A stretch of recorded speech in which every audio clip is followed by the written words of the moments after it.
Hello everyone, I welcome you back to another important lecture where we will discuss that in what dimensions the past paper questions or the paper that you are appearing for in your October, November or the May, June session. So how come the dimensions of the question they come? If I just give you the hint of the topic, characteristics and the classification of the organisms, so you are required to be knowing the past paper dimensions. And the things that come here from this chapter, the examiner would give you the dichotomous key. He would ask you to be identifying, and then you are required to be differentiating between the vertebrates and the invertebrates. Now we know for the vertebrates we have the mammals, we have the birds, the reptile, amphibians, and the fish, and for the invertebrates, where we have got these four major arthropods with us, and they include the insects, arachnids, myriapod, and the crustaceans. The examiner would give you the images, and you are required to be differentiating between them. That whether this is a mammal or a bird or a reptile, or whether you see the arachnid or the myriapod, and you are required to be satisfying your examiner with writing the distincting points of these vertebrates and the invertebrates. So let us move to some of the past paper questions where I would show you that how come you are required to crack these past paper dimensions if they appear in your upcoming exams. If I take you to this question number one, they say is that we have given you this figure 1.1. So this is figure 1.1 with us.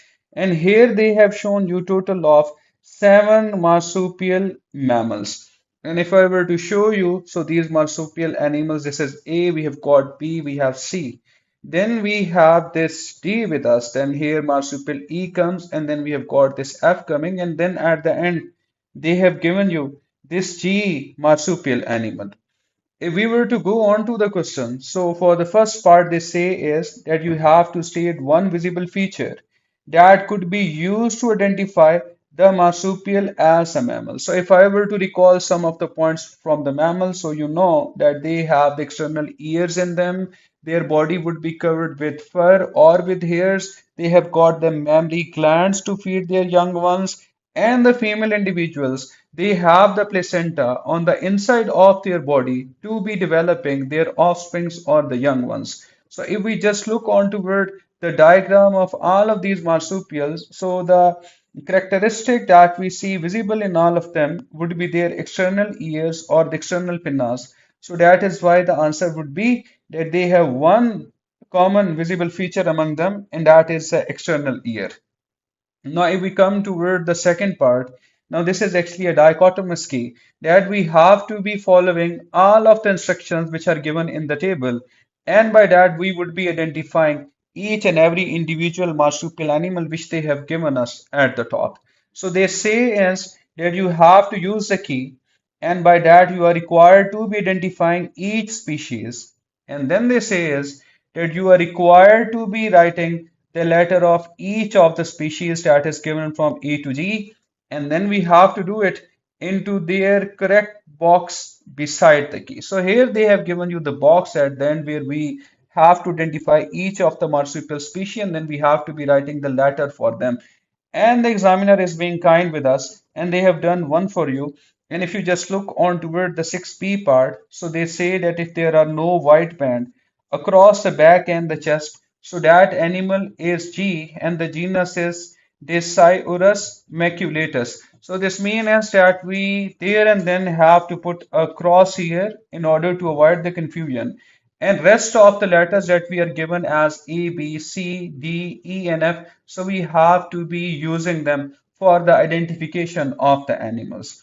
Now here for the A, first A part is that the tail is visible, and the A, B says no tail is visible. So what you need to be doing is that all of the animals that are given above, if their tail is visible, so you have to write their letters here for your convenience. And if no tail is visible, you there and then have to be writing the letter here, and then you have to go accordingly to the point 2 and the 3 which they have given you here and here. So if I take you to the diagram, so if we see the marsupials that have got their tail visible, so this is A with me, this is E with me, this is D with me, and this is F with me. And the marsupials that have got their tail not visible, so this is C with me, and that would be B with me.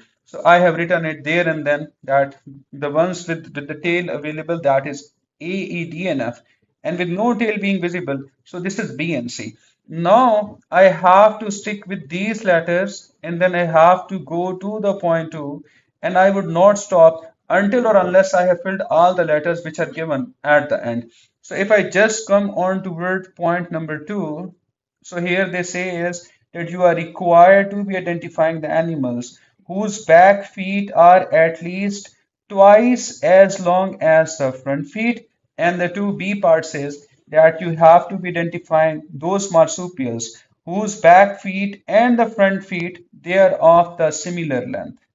So you see that I have to basically split these letters, which I have written at the top, in their specific columns, and then I have to follow these points to be cracking them. So if we just come onto the diagram, and if you just look on toward this A marsupial, so his back feet are twice as long as its front feet that we have got. So this would be A with us. And if I just take you toward this T marsupial, which is given over here, so again you could see that the length of his back feet, it is twice as long as the front feet that we have got with us. And among the rest that we have got this E and F, so you see is that the length of their front feet and the back feet, that is same with me. So this is how the things are becoming easier for us. So you see I have written among this is that this is A and D, and those whose front and the back feet they are of an equal length, so this is E and F. So now you see after I have written their letters here, I would be going to the fourth point and then I would write E and D accordingly. So here I have jumped to this part 4, and here I have written it clearly among A and D that we have to be sorting A and D according to the statements given. And here they say is their tail is at least twice as long as the body, and the tail is less than twice as long the body, and the letter that we have been written here is A and D. So let me just look on toward A and D. So you see that for the A animal, you see that its tail length is twice as long as the body length. And if we just look on toward the D that we have got, so the tail length is enormous, but this is not twice as much as the body size. So that is why for the fourth A part, I would be writing A out of A and D. And for the 4B part, we would be writing D over here. So this is how we are actually solving this dichotomous key with us. So you see that we are done with A, E, D, and F, and now we are left with A, B part where no tail was visible. And here we have highlighted that this would be B and C, and we are required to be going to the 3. So if I just come to word 3 from here to here, so they say is that among the B and C, what has got larger ears relative to the size of the head? And then they say is that small ears relative to the size of the head. So you know we are required to be choosing between B and C that we have here. And then we are coming here.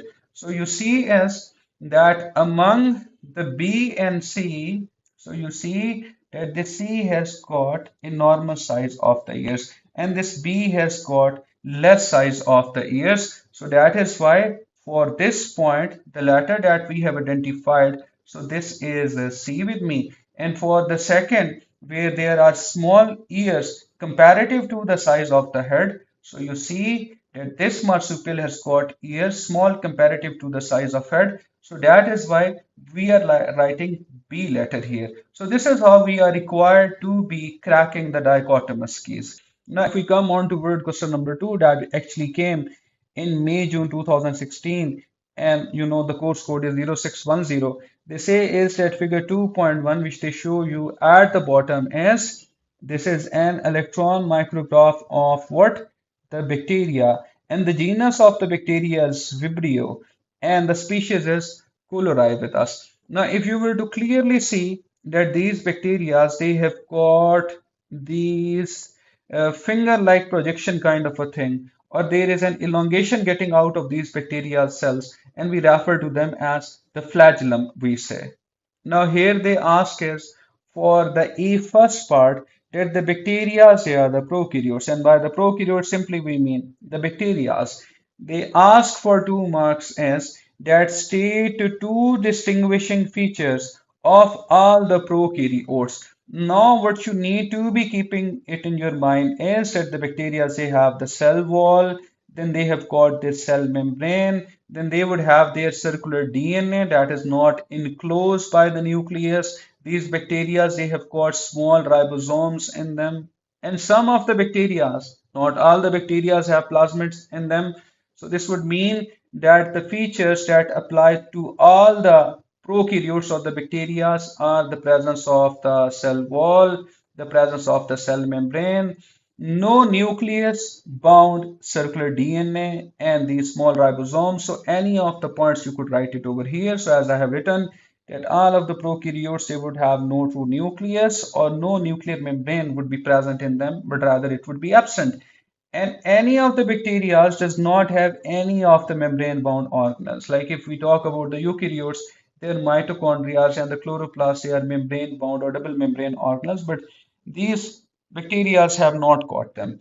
Among the other alternative points, if you forget any of these two, so you would say that the presence of 70s ribosomes and the presence of the plasmids could be the alternative point that you could write in place of these two.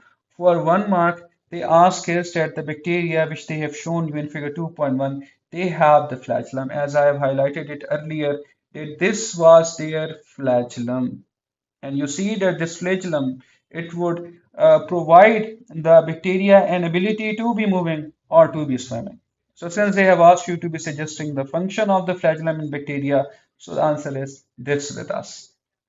Now moving on toward question number 3, this came in year May June, and the variant was 4.3, and this was year 2017 with us. And they say that this figure 4.1 is a photograph of yellow-shouldered Amazon, and the genus is Amazona, and its species is Barbadensis, and this is a species of the parrot which is found along coast of Caribbean, and that is Venezuelan with us. Now, if you were to look on to this parrot, so we clearly see its beak, and then we see the feathers in it, and then you see that it has got the claws in it.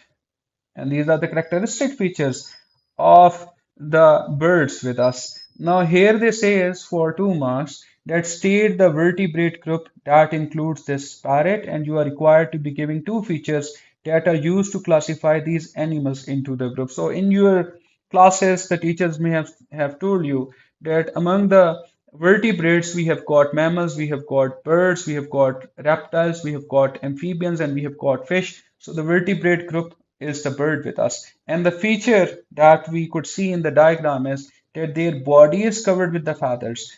Either you could write that they have a beak, but if you forget about it, so you could say that these birds they have no teeth or they have got scaly legs. So these are the alternative points that you could write in place of these two. Moving on, number 4, this came in the year 2017 again in October, November, and the variant is 4.3 with us. They say the kingdom fungi, it contains great diversity of the organisms and it includes yeast. There are molds in it and there are mushrooms in it. Now we have got a total of 5 kingdoms. We have animals, we have plants, we have fungus, we have protoctists, and then we have the fifth kingdom of the bacteria that we also call them as the prokaryotes. They say like plants, the fungi, they also have the nuclei and the mitochondria in them. So we know it very well that the plants, they have the nucleus, they have the mitochondria. So same are there in the fungi with us. They are asking for 2 marks as that state the function of mitochondria. Now you know the teachers may have told you that these mitochondria they are double membrane organelles and their role is doing aerobic respiration where they would be releasing the energy and that energy would be released by the process of aerobic respiration. So when you would say that these mitochondria they release energy, here you will get 1 mark, and by the process of aerobic respiration you will score 2 marks here. Further, they ask for the second part is that state two characteristics of the fungi that are used to distinguish them from the plants. Now, for the plants, what we know is that they have got their cell wall, they have got their cell membrane, then they have got this large permanent vacuole, then they have the nucleus, then they also have got a distinct organelle in them that allows them to photosynthesize, and this would be their chloroplasts. Now you know that the plants are autotrophs because they make their own food with the help of their chloroplasts. And the funguses, they don't have the chloroplasts in them, so you would say that the fungi are heterotrophs. And for the plants, you see that we have got this large permanent vacuole in them. So these fungi, they would have no central vacuole in them. Among the alternative valid point, the third point that you could keep it for your knowledge is that the plant cell wall is made up of the cellulose and the fungi cell wall is made up of the chitin. So as an alternative point, you could say that the funguses, they have a different composition of their cell wall. Moving onward to this question number 5 from May June 2018 for the variant 42, and they say that this figure 5.1, it shows an adult fly and the name of the genus is Cryosomia and their species is Megacephala. So this is genus, this is species. If I could clearly take you to the parts of this insect, so here you see here lies their head, and here comes their thorax, and then here comes their abdomen. So we know that the insects, they have their three body parts, like three segments of their body, and if we were to count their legs, so here you see that we have got total of six legs in them, or I could say that they have got three pair of legs and they have got one pair of antennas in them. So these are the characteristics feature of the insects that we have got. So they ask you for 3 marks as that you are required to tell three visible features which are shown in this figure 5.1 that could be used to distinguish adult insects from other arthropods. Among the other arthropods, we have myriapods, we have crustaceans, we have arachnids, but specifically for the insects, as I have said, they have three pair of legs, then their body has got total of three segments, and they have one pair of antennas in them. Now, if I were to move on toward the B part, and here they say is that the fly larvae, they are immature insects that are often used in the experiments on respiration. And we know that the respiration is a chemical process where the glucose combines with the oxygen gas to be making carbon dioxide and the water. So if I have to be understanding the respiration, so we are required to be carrying out experiments, and they are done on the immature insects of these fly larvae. They are asking you to be giving him the balanced chemical equation for the aerobic respiration. So here comes a formula for glucose, which is C6H12 and O6. We are required to be reacting them with 6 molecules or mole of oxygen gas, and we would end up 6 molecule of carbon dioxide gas, and we would be making 6 moles or molecules of the water. So this is some chemical equation that applies for the aerobic respiration, and the learners and the students, they are required to be remembering it. You see, the examiner has given 2 marks for this. Now moving onward to this question number 6 that we have got. So this appeared in the year May June of 2018, and this variant is again 4.3 with us. And they say that this figure 2.1 shows an Arctic wolf. The genus is Canis and the species is Lupus. They say these wolves are one of the few mammals that are adapted to be living in extreme cold of the tundra, and where these tundras they are lying, they are there in the Canadian Arctic and they are there in the Alaska. Now they say that you are required to tell him two features that are visible in 2.1 that would be used to identify this Arctic wolves as the mammals. So you see, for the mammals, what we need to be keeping in our mind is that their body, it would be covered with the hairs. And here you see they have got their external ears. Now these are something that we see clearly in the figure. So for 2 marks, you would say that they have the external ears and their body is covered with the fur, we say. I hope you would have got an idea of that how come the past paper questions they are coming from this section. So you would come across a lot of similar questions like this. In case if you want to have practice of more of these questions, so you could go to my playlist for IGCSE topical past paper practice, where you will come across many of the questions related to this. And I hope this chapter would have made sense to all of you. So see you for the next lecture.